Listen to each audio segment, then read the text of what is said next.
Techniques de manipulation masculine. Dans cette vidéo, nous parlerons des techniques que les hommes utilisent dans les relations pour manipuler les femmes. Parfois, les manipulations peuvent être conscientes, parfois inconscientes, mais elles se produisent souvent dans les relations. Alors, commençons. Quelles manipulations peuvent exister dans une relation? La première d'entre elles est la technique du rapprochement et de l'éloignement. Pourquoi un homme utilise-t-il cette technique? Pour maintenir la femme en tension. Quand elle est sous tension, elle est uniquement concentrée sur l'homme. Elle a peur de le perdre, elle ne comprend pas ce qui se passe dans leur relation, elle est constamment mentalement avec cet homme. Et bien sûr, une telle femme est facile à manipuler. Il est facile de la garder près de soi, c'est-à-dire qu'il n'y a pas de risque avec elle. Il n'est pas nécessaire de faire des gestes particuliers, il n'est pas nécessaire de faire quelque chose de plaisant. Elle est déjà prête à être toujours là. C'est-à-dire que l'homme s'approche d'abord, fait quelque chose, peut-être même un acte magnifique, flirte d'une certaine manière, puis s'éloigne, disparaît, s'évanouit. Soit il ne répond pas au téléphone, soit il est distant et il ne se manifeste pas dans la conversation. Lors de la prochaine rencontre, il ne la courtise plus de la même manière. Il lui permet de se réjouir de sa présence à ses côtés, puis il s'éloigne à nouveau. Et ces techniques peuvent durer très longtemps. Et la femme se retrouve complètement sous le contrôle de cet homme. L'homme la garde sous son emprise. Ensuite, l'humiliation. Ici, l'homme utilise la tactique de destruction de l'estime de soi, c'est-à-dire un minimum d'attention, un maximum d'humiliation, un maximum de comparaison avec d'autres personnes, un maximum de coups portés à l'estime de soi, c'est-à-dire que tu cuisines mal, tu es moche, tes cheveux sont ratés, ta manucure est mauvaise, et ceci, cela, les cheveux des autres sont plus beaux, la silhouette est meilleure, et ainsi de suite. Pourquoi cela est-il fait? Pour qu'il soit à nouveau facile de contrôler la femme. Si l'on détruit son estime de soi et sape sa confiance en elle, alors elle devient facilement manipulable. Et que se passe-t-il à ce moment-là? La femme se détruit de l'intérieur, elle cesse de croire en elle-même, elle commence réellement à penser qu'elle est si insignifiante, qu'elle a une chance incroyable d'avoir cet homme à ses côtés, et elle s'efforce maintenant. Elle mérite l'amour, mais elle a peur qu'un tel homme la quitte avant qu'elle ne réalise que tout cela n'est que manipulation et que tout ce que l'homme dit ne la concerne pas vraiment, mais est plutôt un moyen de la garder près de lui. Ensuite, il y a la pression sur la pitié, une autre manipulation, à laquelle recourent les hommes, en particulier les gigolos, qui comptent sur le soutien financier des femmes. Voici, ils racontent des histoires si touchantes, des récits qui font littéralement geler le sang dans les veines.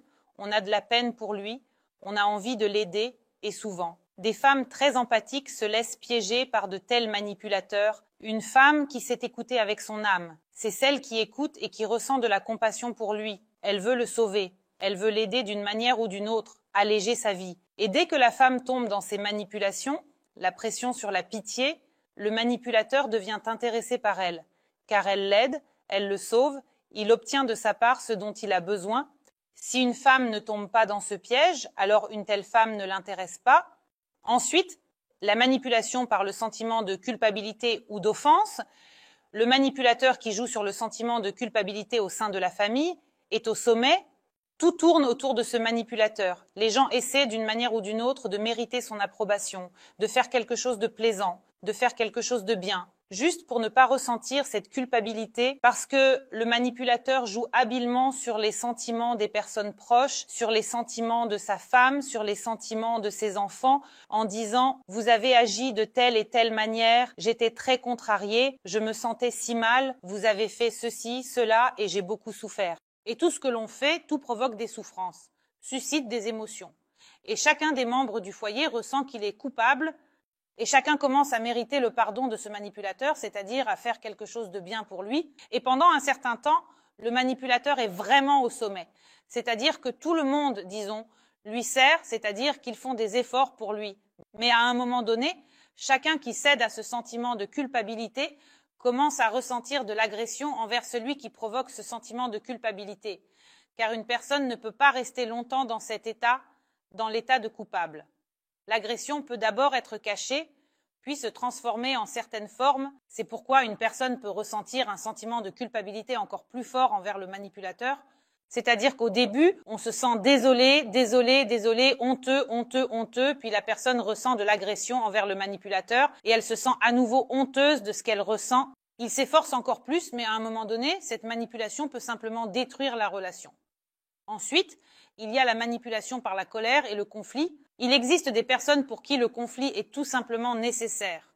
Un conflit peut surgir de nulle part. Pourquoi cela se produit-il? Pour obtenir un retour, c'est-à-dire comme pour se recharger. Il y a des gens qui ont besoin de se confronter pour se sentir bien, disons comme s'ils se nourrissaient de cela. Donc, ici, le plus important est de ne pas entrer dans ce conflit, c'est-à-dire qu'un conflit commence, des cris commencent, ne criez pas en réponse, ne donnez pas à la personne ce qu'elle veut obtenir de vous, allez dans une autre pièce ou sortez complètement. Par exemple, de l'appartement ou si vous êtes à l'extérieur, allez dans une autre direction. Lorsque vous ferez cela un certain nombre de fois, la personne qui essaie de créer un conflit comprendra que cela ne fonctionne pas avec vous, c'est-à-dire que cela ne marche pas, et elle cherchera d'autres mécanismes d'interaction avec vous, mais elle n'utilisera plus cette manipulation. Manipulation par le silence, c'est une manipulation très répandue. Lorsqu'une personne obtient ce qu'elle veut par le silence, sans aborder le problème, sans parler de la situation, sans exprimer ses sentiments, la personne se tait simplement et cette manipulation est en réalité très lourde. Elle est difficile à supporter et parfois, une femme, par exemple, peut ne pas se douter de ce dont son homme se tait, mais il est difficile de vivre ce silence et on a envie de fermer les yeux sur certains problèmes. On veut lâcher prise sur la situation en se disant que ce n'est pas si grave, que les situations ne se résolvent pas et que la personne qui manipule par le silence obtient ce qu'elle veut. En d'autres termes, le problème semble être caché sous le tapis, la femme fait semblant d'avoir pardonné, d'avoir oublié, que cela n'a plus d'importance pour elle, mais la situation n'est pas résolue et souvent, de telles manipulations peuvent également conduire à ce que la relation se détériore à un moment donné. Ensuite, manipulation, avec l'amour tu m'aimes bien et ainsi de suite. C'est-à-dire qu'un homme, en manipulant les sentiments, veut obtenir quelque chose d'une femme. Que signifie l'amour? L'amour, ce sont les sentiments que nous éprouvons l'un pour l'autre. Mais cela ne signifie pas que si j'aime, je dois faire ce que je ne veux pas, simplement parce que c'est ce que tu veux.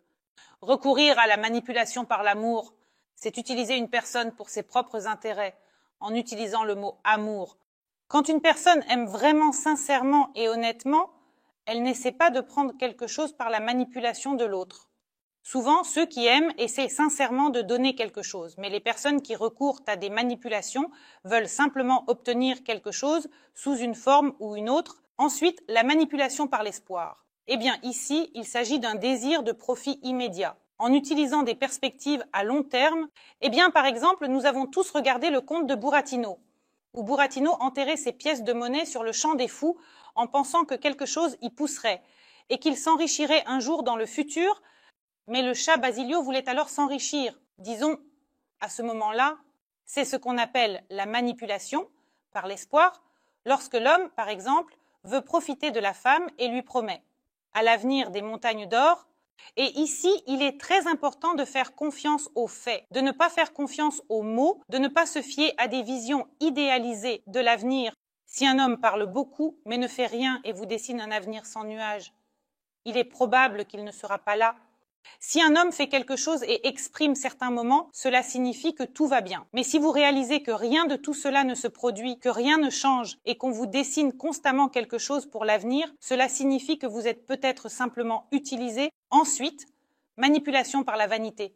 Et cette manipulation est également utilisée par beaucoup. Par exemple, personne ne le fera mieux que toi.